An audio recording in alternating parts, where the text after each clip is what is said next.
Hi. DLC pumpkin seed for men and women. Bakit sinabi kong women? Kasi sa urinary problem or urinary incontinence, nag-overactive ang gallbladder, yung pag naubo ka naka-ihi, no? Pag tumatawa na ihi. So, overactive daw ang gallbladder niyan or urinary incontinence. So, pwede ito.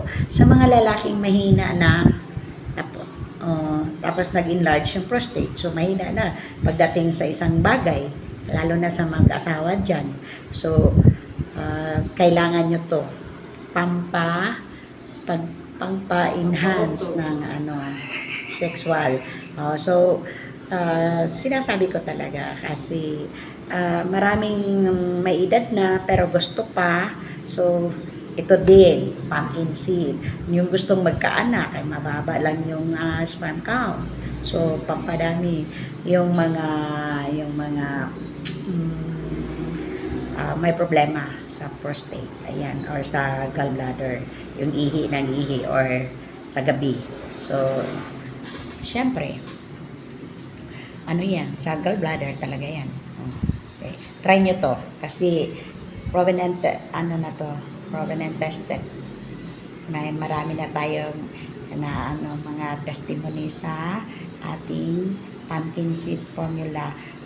Meron din mga clinical trials ito na ito'y talagang papagaling. Marami na rin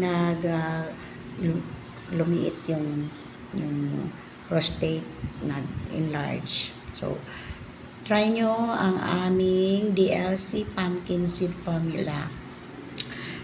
Sa mga yung wala pang anak, may mga mag-asawa na wala pang anak talaga, tapos kulang ng sperm count. So, subukan nyo to. Sa babae naman, yung soybean germ formula. Soybean germ formula.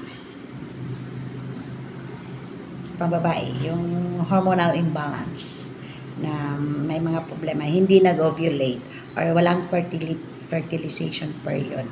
So, yung mga hindi regular yung menstruation. So, ito ang soybean germ formula.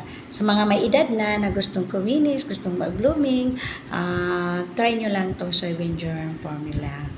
So, meron din to, may ingredients din ang ating pumpkin seed with non-GMC soybean germ extract ang ating pumpkin seed. So, partner talaga. Mag-asawa talaga to.